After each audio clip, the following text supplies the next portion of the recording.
నమస్కారం కృష్ణ గారు. ఐవీఆర్ టాక్స్కి పునఃస్వాగతం. ఈ ఎపిసోడ్లో మనము తెలంగాణలో కాంగ్రెస్ ప్రభుత్వం రేవంత్ రెడ్డి గారి అధ్యక్షతన మరి జరుగుతుంది, పలు సవాళ్ళను ఎదుర్కొంటోందని మనకి మీడియా ద్వారా తెలుస్తోంది. మీరు ఇదివరకు మన డిస్కషన్స్లో చెప్పినట్టు సర్ప్లస్గా ఉండే తెలంగాణ స్టేట్ రిసోర్స్ని కేసీఆర్ గారే అప్పులు ఊపులో కూర్చోబెట్టి రాజ్యాన్ని పరిపాలించారని, అట్లాగే మరి దాన్ని అదే కాంగ్రెస్ ప్రభుత్వం తీసుకున్న తర్వాత వాళ్ళు చేసిన ప్రామిసెస్ ఫుల్ఫిల్ చేయడము, తర్వాత కొత్త ప్రాజెక్ట్స్కి వీటికి వాటికి అంతా చూస్తే రియల్గా అడ్మినిస్ట్రేషన్ రన్ చేయడం అనేది చాలా కష్టంగా ఉందని మనకి తేటతెల్లమవుతోంది. ఎందుకంటే వీళ్ళు ఉచితాలు ఇవ్వడంలో ఎక్కడా కాంప్రమైజ్ కావట్లేదు. అందువల్ల డెఫినెట్గా అయితే ఈ డెట్ క్రైసిస్ అయితే కనబడుతోంది. డెట్ ట్రాప్లో పడ్డారా అనేటువంటి చిన్న మీమాంస కూడా కలుగుతోంది. సో మరి ఈ క్రైసిస్ని అధిగమించాలంటే ఏం చేయాలి? ఏదో ఒకటి ఉన్నది అమ్మాలి ఆస్తులు. అందువల్ల ఇప్పుడు రీసెంట్గా ఒక 400 ఎకరాలు 30,000 కోట్లు రైజ్ చేయడం కోసం అని చెప్పి తెలంగాణ ప్రభుత్వం కొత్త ప్రతిపాదనలు మొదలు పెడుతోంది. దేనికి ఇంకా అన్ఫుల్ఫిల్డ్ ప్రామిసెస్ చాలా ఉన్నాయి. మరి డబ్బులు కావాలి. డబ్బులు ఎక్కడి నుంచి వస్తాయి? కేంద్ర ప్రభుత్వంలో వాళ్ళు ఇస్తారా అని అంటే పెద్ద డౌటే. ఎందుకంటే ఇది కాంగ్రెస్ ప్రభుత్వం కాబట్టి. అట్లాగే మరి ఒకసారి ప్రభుత్వంలో మంత్రుల్ని వీళ్ళని వాళ్ళని చేసిన తర్వాత చాలామంది ఆశావాహులు చాలామంది ఉన్నారు కాంగ్రెస్లో. వాళ్ళు మరి ఏదో ఒక పొజిషన్ రావడం కోసమని, లేకపోతే క్యాబినెట్ ఎక్స్పాన్షన్ అంటే ఇంతవరకు ఈయన చీఫ్ మినిస్టర్ తర్వాత పిసిసి ప్రెసిడెంట్గా ఉన్నాయని ఒక విధంగా వచ్చి గౌడ్ గారికి ఇవ్వడంతో అక్కడ వరకు 2 బాధ్యతల్ని స్ప్లిట్ చేయడం జరిగింది. ఇప్పుడు మిగిలిన వాళ్ళందరికీ అడిషనల్గా మినిస్టర్ బర్త్ల గురించి ఉండేవాళ్ళు ఉన్నారు, మరి ఎమ్మెల్సీస్ కింద పోటీ పడేవాళ్ళు ఉన్నారు అదంతాను. బట్ రీసెంట్గా ఉండే ఎలక్షన్స్ చూస్తుంటే బీజేపీ మరి ఈ పట్టభద్రుల నియోజకవర్గాన్ని తెలంగాణలో కైవసం చేసుకుంది. దానివల్ల ఈ క్రైసిస్ ఇంకా ముదిరింది. అంటే కాంగ్రెస్ యొక్క పట్టు నెమ్మదిగా తగ్గుతోంది, బీజేపీ యొక్క ప్రభావం బాగా పెరుగుతోందని మనకు తెలుస్తోంది. సో అలాగే కొంతమంది సీనియర్స్ కూడాను నాయకత్వ మార్పు కావాలి అనేటువంటి ఒక చిన్న నినాదాన్ని మొదలుపెట్టారు. ఇవి మనకి పత్రికాముఖంగా కూడా అన్నీ మనకు తెలుస్తుంది అన్నమాట. సో ఈ ఎలక్ట్రల్ సెట్బ్యాక్ అనేది ఒక అంశం కింద తీసుకుని మరి లీడర్షిప్ చేంజ్ వస్తుందా అనేటువంటిది మనకి ఒక చిన్న అనుమానంగా ఉంది. అందుకోసం అని చెప్పేసి మరి ఈ తెలంగాణలో తాజా రాజకీయ పరిస్థితులు బట్టి చూసి, అంటే ప్రతి ప్రభుత్వానికి సవాళ్ళు ఉంటూనే ఉంటాయి ప్రామిసెస్ ఫుల్ఫిల్ చేయడానికి. మీ ఈ ఉద్దేశం ప్రకారము ఏ విధంగా ఉండబోతుంది రాబోయే రోజుల్లో అనే దాని మీద చిన్న వివరణ. కాంగ్రెస్ పార్టీకి మొదటి నుంచి ఇది ఒక ప్రాబ్లం ఉంది. క్రాబ్ మెంటాలిటీ, ఎండ్రకాయల మెంటాలిటీ అంటారే. ఏదో బుట్టలో పడేస్తే ఎవడు పైకి ఎక్కుతున్నా మిగిలినవన్నీ కలిపి కిందికి లాగేస్తాయి అన్నట్టు. అది పూర్తిగా ఎండమిక్గా ఉన్న పార్టీ ఏదైనా ఉందంటే కాంగ్రెస్ పార్టీ. సో ఎవరిని ఒక స్థాయిని మించి ఎగదనీరు. దీని మీద ఎవరు లీడర్గా ఉన్నా వాడి మీద ఫిర్యాదులు హైకమాండ్కి పోతూ ఉంటాయి, హైకమాండ్ వింటూ ఉంటుంది, మార్చుతూ ఉండటం జరుగుతుంది.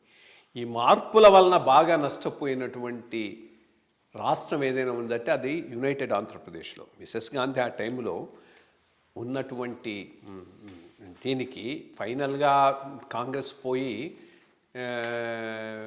తెలుగుదేశం వచ్చిందంటే దానికి కారణం కాంగ్రెసే. కాంగ్రెస్లో ఏ ముఖ్యమంత్రిని 6 నెలల మించి ఉండనివ్వలేదు.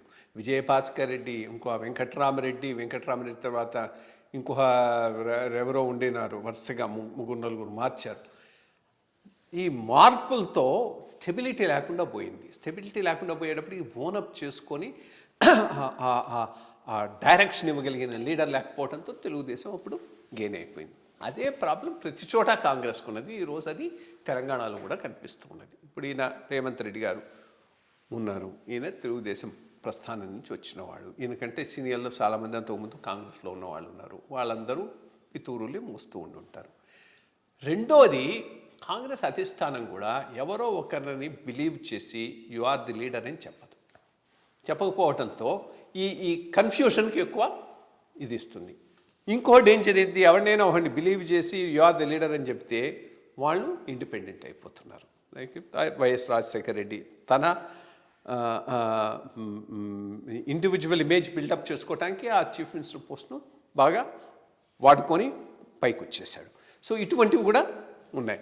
సో కాంగ్రెస్కి ఇది ఎండమిక్ ప్రాబ్లం, ఎప్పుడు ఉన్నటువంటి ప్రాబ్లం. ఎంతవరకు చీఫ్ మినిస్టర్ను బలం కావటానికి చూడాలి, ఎక్కడి నుంచే బలహీనం చేయాలి. దానివల్ల పార్టీ కూడా దెబ్బతింటూ ఉంది. So and then ideological base లేదు. కాబట్టి కాంగ్రెస్కు పెద్దగా సీఎం ఉన్నా ఉండకపోయినా కానీ వీళ్ళు ఇచ్చినటువంటి వాగ్దానాలు వాటిని ఫుల్ఫిల్ చేసుకోవడానికి కావాల్సినటువంటి రిసోర్సెస్ లేదు. కాబట్టి దానికి తోడు ఇన్ఫైటింగ్ బయటకు అవుపిస్తూ ఉన్నది. కాబట్టి ఇది ఇన్ఫైటింగ్ బయటకు అవుపించిందని అంటే అది చాలా ప్రమాదం ఏ పార్టీకైనా. తప్పకుండా ఇది డీజనరేషన్ ఆఫ్ కాంగ్రెస్కే దారితీస్తుంది.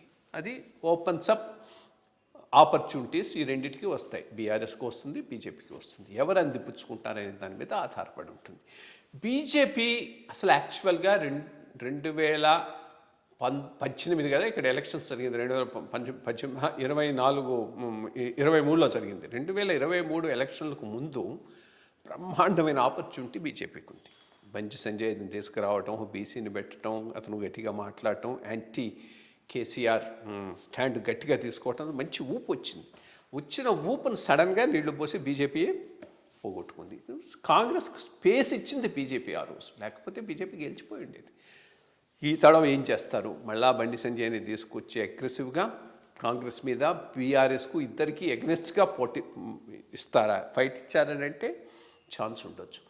ఎక్కడైనా ప్రజలకు బీఆర్ఎస్ బీజేపీ కలిసిపోయారనేటటువంటి సిగ్నల్ పోతే మాత్రం బీజేపీని క్షమించరు. బీఆర్ఎస్ కోటేయచ్చు, బట్ బీజేపీని క్షమించరు.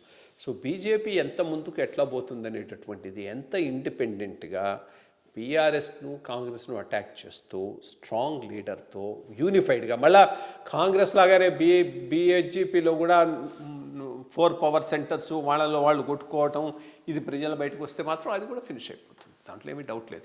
అట్లీస్ట్ ఒక good thing about BJP is, ఎవరైనా నమ్మి మంచి క్యాడర్ వాడిని సెలెక్ట్ చేసుకొని ఆర్ఎస్ఎస్ బ్యాక్గ్రౌండ్ ఉన్న వాడిని ఏబీపీ బ్యాకింగ్ ఇస్తే he can deliver to the party. అది అన్ని చోట్ల మనకు ఒప్పిస్తున్నది. ఉత్తరప్రదేశ్లో ఒప్పిస్తున్నది, మహారాష్ట్రలో ఒప్పిస్తున్నది. ఎక్కడైతే అట్లా నమ్మి వాడిని చేయకుండా నలుగురి మీద ఆధారపడి ఉంటుందో ఆ రాష్ట్రాల్లో అంతటా కూడా బీజేపీ ఫెయిల్ అవుతున్నది. మనకు ఎగ్జాంపుల్ కర్ణాటక, ఆంధ్రప్రదేశ్ ఇట్లాంటి చోట్ల. సో ఇక్కడ తెలంగాణలో ఏ స్టాండ్ తీసుకొని బీజేపీ పోతుందనే దాని మీద బీజేపీ భవిష్యత్తు ఆధారపడి ఉంటుంది.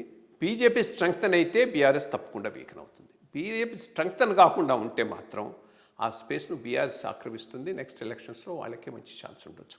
కాంగ్రెస్కి మాత్రం నేను నెక్స్ట్ ఎలక్షన్స్లో పెద్ద ఛాన్స్ ఉండకపోవచ్చు అని 3-4 కారణాల వలన అనుకుంటున్నాను. ఫస్ట్ది, వీళ్ళు పెద్ద మేనిఫెస్టో ఇచ్చారు, ఇది ఫుల్ఫిల్ చేయలేరు కాబట్టి ఆటోమేటిక్గా ప్రజల్లో రిసెంట్మెంట్ వస్తుంది.